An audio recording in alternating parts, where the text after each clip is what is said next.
Habla, o Musa, de aquel hombre astuto que erró largo tiempo después de destruir el alcázar sagrado de Troya. La Odisea, uno de mis libros favoritos.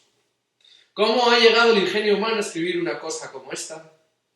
Somos producto de la evolución y por lo tanto los seres humanos simplemente hemos llegado a escribir este tipo de cosas por evoluciones cerebrales y selección natural y al azar, o operan otras fuerzas de la naturaleza que nos han llevado a ser algo más que puros animales.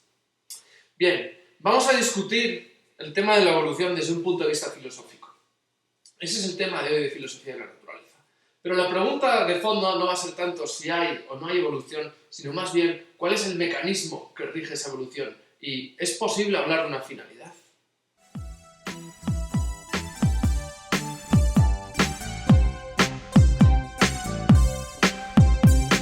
Muchos misterios del espacio y el tiempo, pararse a pensar la materia, el movimiento, que es la energía y las formas de vida, haya o no evolución, esto es la revolución.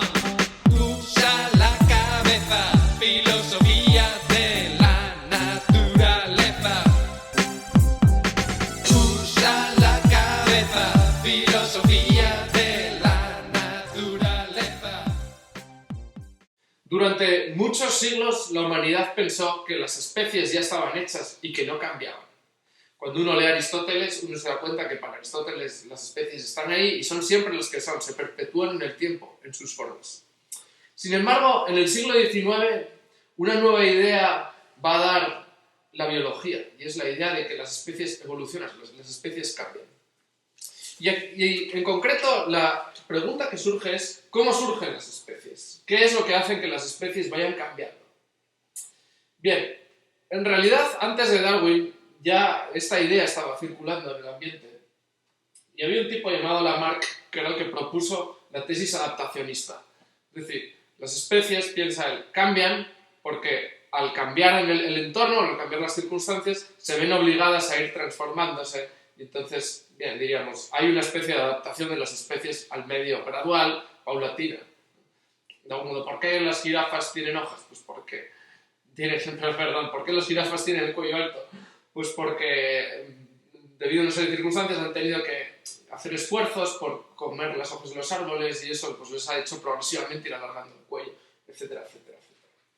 Bien, pero frente a esta tesis, que diríamos, pues estuvo en boga durante algún tiempo, la tesis fuerte evolucionista es la de Charles Darwin, que publica en 1859 su famoso libro El origen de las especies. Darwin, en El origen de las especies, lo que da es con una nueva teoría acerca de precisamente cómo los seres vivos van cambiando a lo largo del tiempo.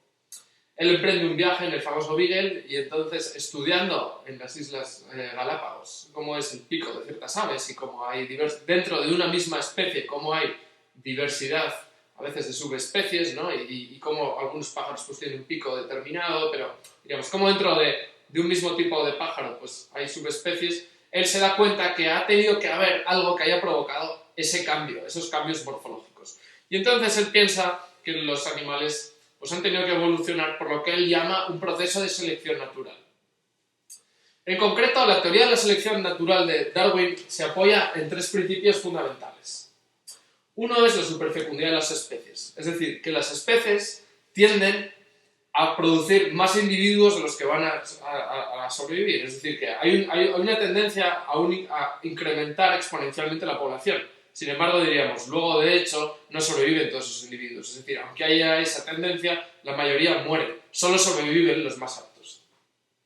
La segunda es la variabilidad dentro de las especies, es decir, que dentro de una especie pues, observamos que hay pequeños cambios morfológicos que nos permiten distinguir entre ciertas subespecies, entre una especie. Y eso piensa Darwin, quizás eso es el origen de que las especies vayan cambiando.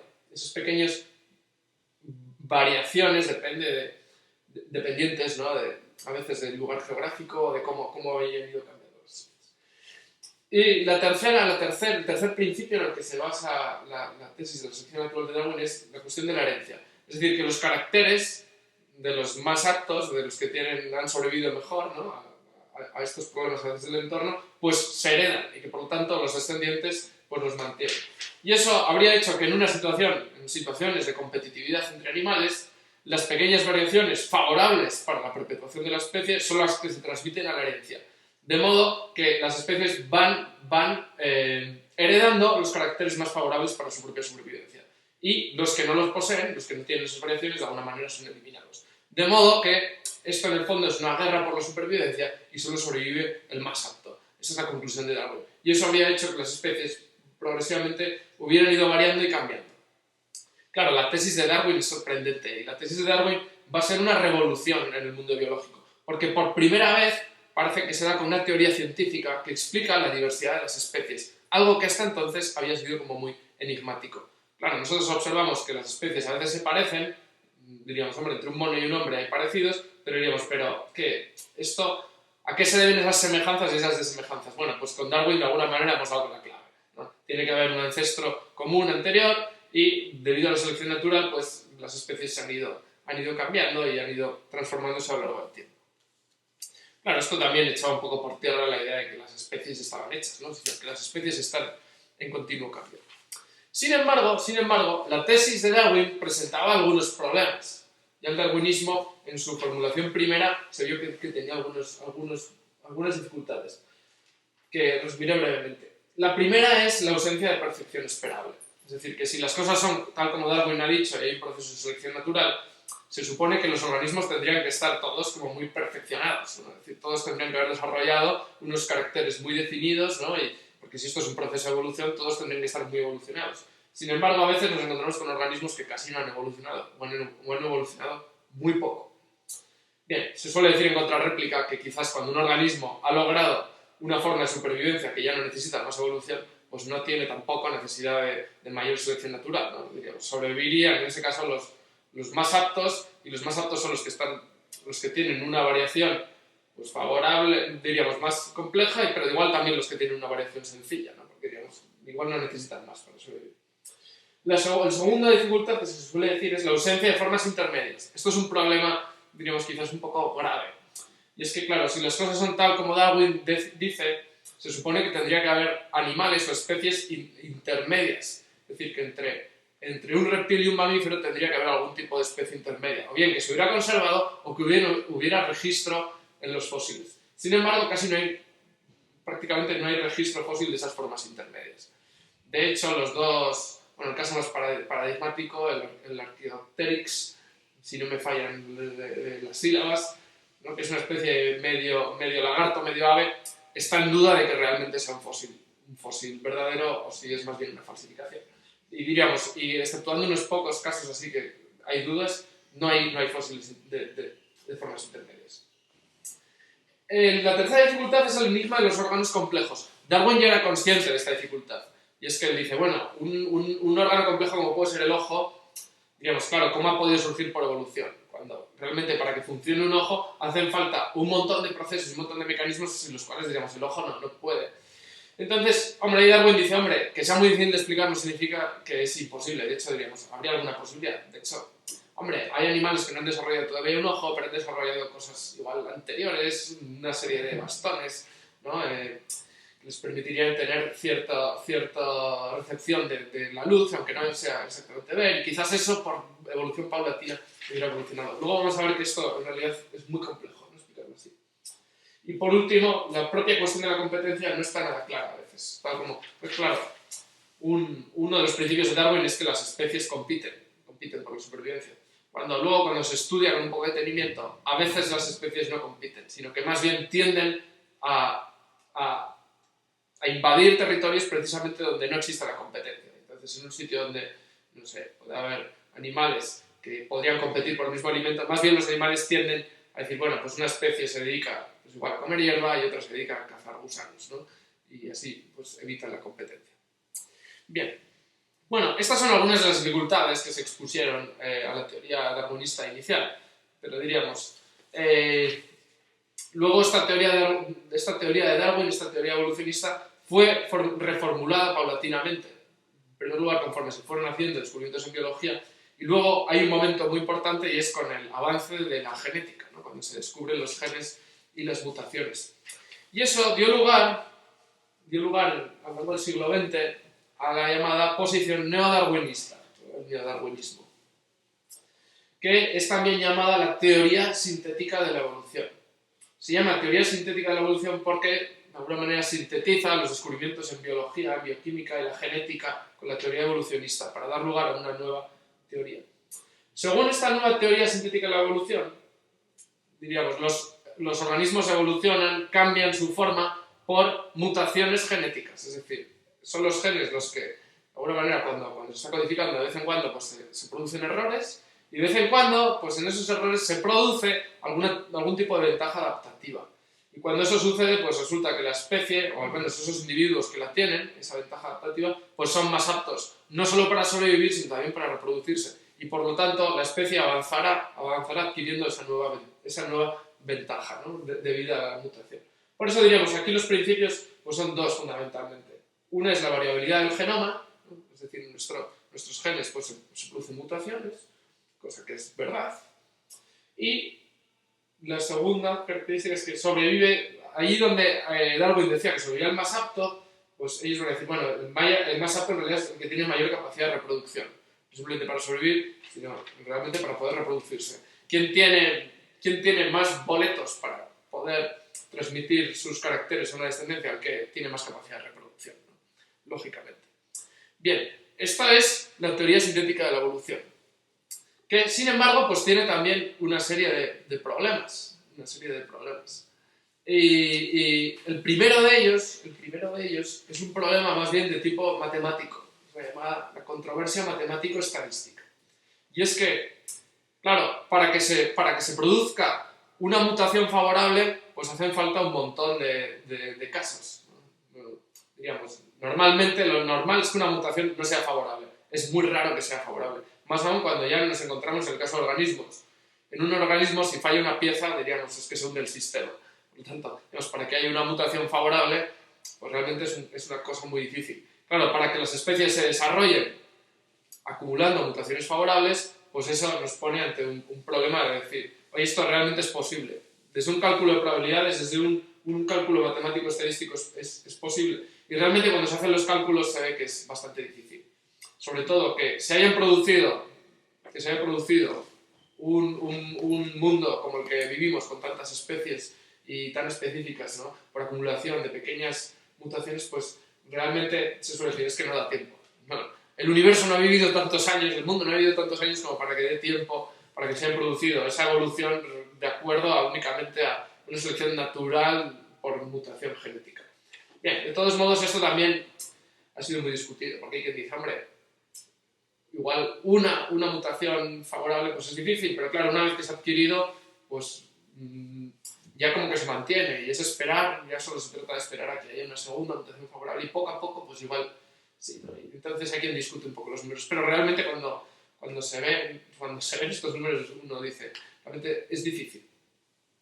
Bien, un segundo problema, y aquí ya es donde entramos en un terreno más filosófico, es si realmente podemos decir que la teoría de la evolución neodarwinista, la teoría sintética de la evolución, es realmente científica. ¿Por qué podríamos dudar de que la teoría neodarwinista sea realmente científica? Claro, esto nos plantea la pregunta de qué es realmente lo científico. ¿Qué es realmente lo científico? Entonces, aquí, hombre, podríamos discutirlo mucho, pero me parece que es muy interesante la postura de Karl Popper. Porque Karl Popper dice una teoría para ser científica tiene que poder ser falsable, no falseable, falsable. Ahora vamos a explicar qué es esto, ¿no? Y piensa él, bueno, y el neodarwinismo no lo es. Bien, ¿qué quiere decir que una teoría tiene que ser falsable? Para Popper, falsable es algo que puede ser contradicho por una experiencia. Es decir, que para que una teoría sea científica tiene que poder ser contrastada por la experiencia y que hay una experiencia que te puede decir que no es verdadera. Popper piensa que ni el marxismo ni el psicoanálisis de Freud son teorías científicas porque no son falsables. ¿Por qué? Porque parten de unos presupuestos, establecen una teoría y luego, más que ir a la experiencia y ver si la experiencia pues, les contradice o no, interpretan la experiencia de modo que siempre encaja dentro de la teoría. Y eso piensa Popper, eso no es falsable, ¿no? el marxismo lo que hace es, claro, establece la lucha de clases y luego interpreta la historia de acuerdo con esa lucha de clases, de modo que siempre los hechos van a poder ser encajados en la teoría sin problemas. Eso no es falsable, esa teoría. Y con el psicoanálisis de Freud pasaba algo parecido, ¿no? Freud establece unos principios de cómo se rige la psique humana, el yo, el superyo y el ello, y luego ya, en clave pansexualista, y luego ya se pueden interpretar siempre los fenómenos psíquicos de acuerdo a ese esquema. Pero claro, nunca se admite que pueda haber una experiencia que pueda contradecir la teoría. Y piensa Popper, en el fondo al neodarwinismo lo que le pasa es eso, la teoría sintética. Establecemos unos principios de cómo se ha producido la evolución y siempre podemos interpretar los hechos de manera que encajen en la teoría. Decimos, ¿por qué el ser humano es distinto del mono? Bueno, pues porque hace millones de años pues, ¿no? debió haber una mutación y eso hizo que en un ancestro común pues, se cambiaran las especies. Y dice, bueno, ¿tenemos verificación empírica de que haya sucedido eso? Hombre, no, es una suposición, no es una hipótesis, vale, es una teoría. Pero claro, la siguiente pregunta es, ¿puede haber un hecho que desmienta la teoría?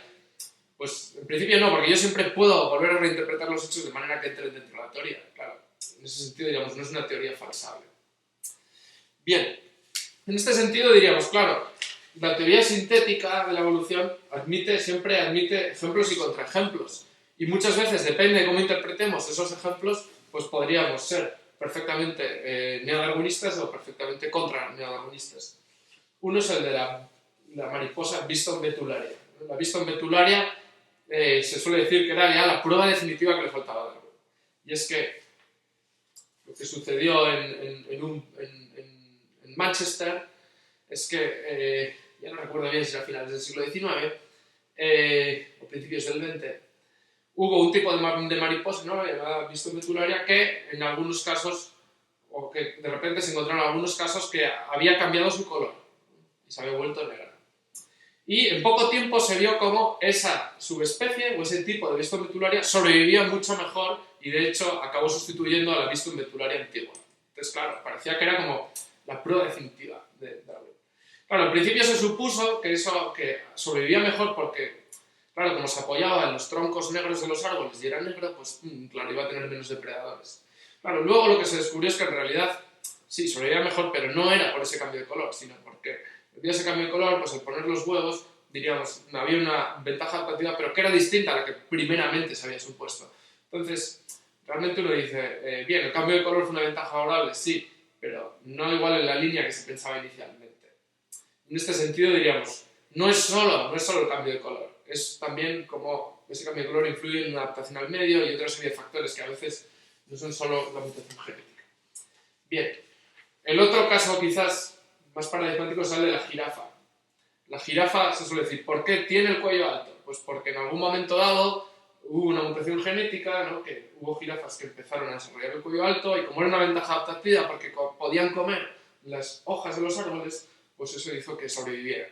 Sin embargo, pues hay que advertir dos cosas. La primera, la jirafa es un animal que no ha evolucionado en los últimos 2 millones de años, es decir, que no han tenido mucha necesidad de seguir evolucionando. Y la segunda es que tampoco tiene un competidor natural ahí donde está. Entonces uno dice, ¿hasta qué punto necesitaba desarrollar el cuello para sobrevivir mejor?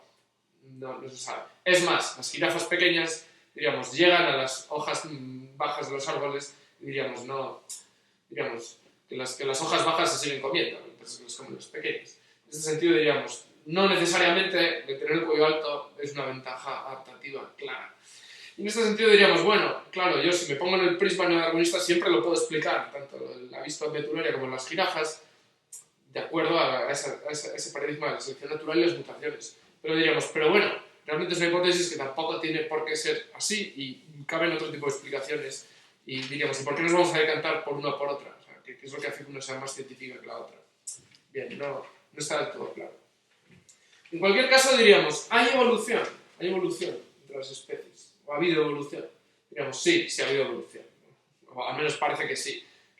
En ese sentido, la ciencia sí que va arrojando conocimientos empíricos y hemos comparado las especies y tenemos fósiles. Y dice, bueno, evolución ha habido. Aquí la pregunta es, ¿a qué se debe esa evolución? Es decir, ¿cuál es la causa de la evolución? Porque, claro, desde un prisma neodarwinista sería las pequeñas mutaciones. Bien, esa es una respuesta que me parece que puede ser satisfactoria para explicar algunas transformaciones en el nivel micro. Es decir, dentro de una especie, las pequeñas variaciones dentro de una especie, uno puede pensar, sí, puede haber mutaciones que de vez en cuando son favorables.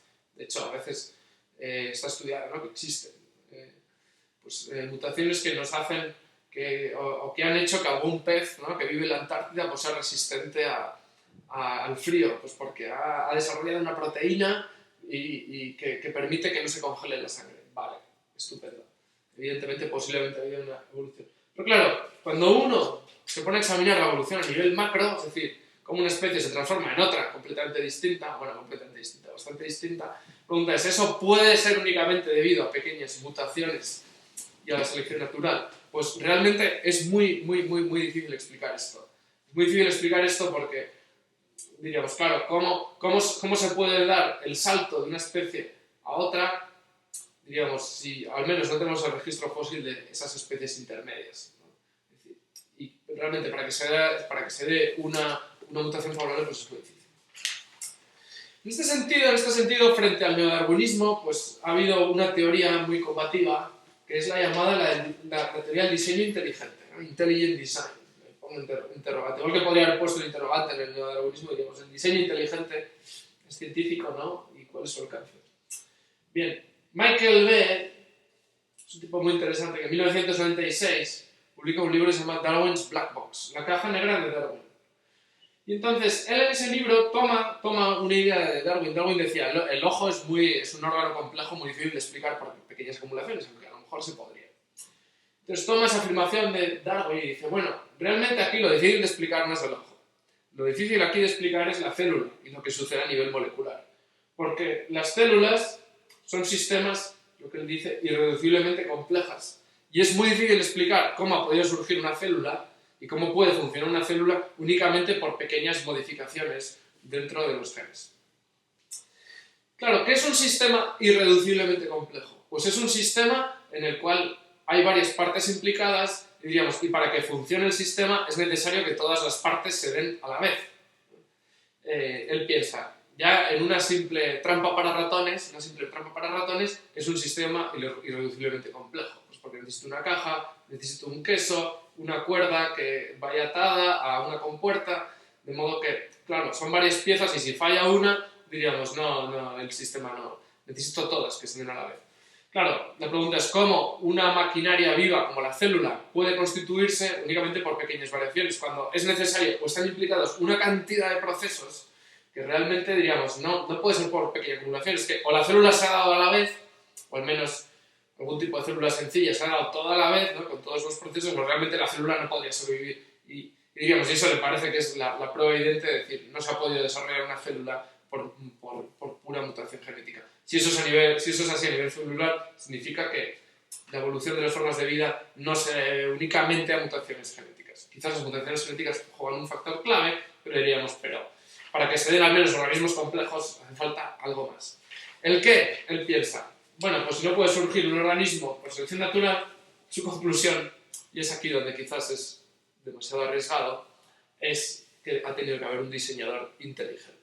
Ha tenido que haber un diseñador inteligente, lo que él llama. Bueno, eso es lo que llamamos Dios, un diseñador inteligente. Es una propuesta interesante. A mi modo de ver, es acertada en la crítica. Es decir, quizás en el darwinismo pues puede explicar ciertas cosas, pero los órganos complejos es muy difícil, ¿no? Y el nivel molecular de las células es muy complejo que lo pueda explicar. El problema del diseño inteligente es que, como el neodarwinismo, tampoco es falsable. Es decir, es una teoría que yo siempre puedo interpretar lo que sucede a nivel molecular, a nivel celular, diciendo, bueno, hay un diseño inteligente detrás de esto. Yo veo empíricamente el diseño inteligente, puedo contrastarlo. Hombre, es algo que puedo presuponer. O al menos, quizás, desde un punto de vista biológico, puedo decir, hay un orden, pero igual no apuntar mucho más allá. Cuestión distinta es lo que tiene que hacer el filósofo, y es con los datos de la ciencia, con los datos de lo que sabemos sobre la vida, quizás dirigir un tipo de visión distinta, es decir, qué es un organismo, qué es la vida, es decir, aquí hay orden, y el orden, evidentemente, no puede ser simplemente fruto del azar. Hay bioquímicos, ¿no?, y personas que piensan, bueno, todo es fruto del azar, ¿no?, piensan en Dawkins. Bien, realmente es muy difícil explicarlo todo únicamente por azar, porque parece que tiene que haber una causa del orden y eso apunta a un tipo de de finalidad, un tipo de finalidad que, digamos, hombre, no puede ser únicamente no puede ser el orden únicamente una acumulación de procesos azarosos. Bueno, esto daría para mucho. Yo os animo a seguir leyendo, a seguir pensando, y nos vemos próximamente en Filosofía de la Naturaleza. Usa la cabeza, filosofía.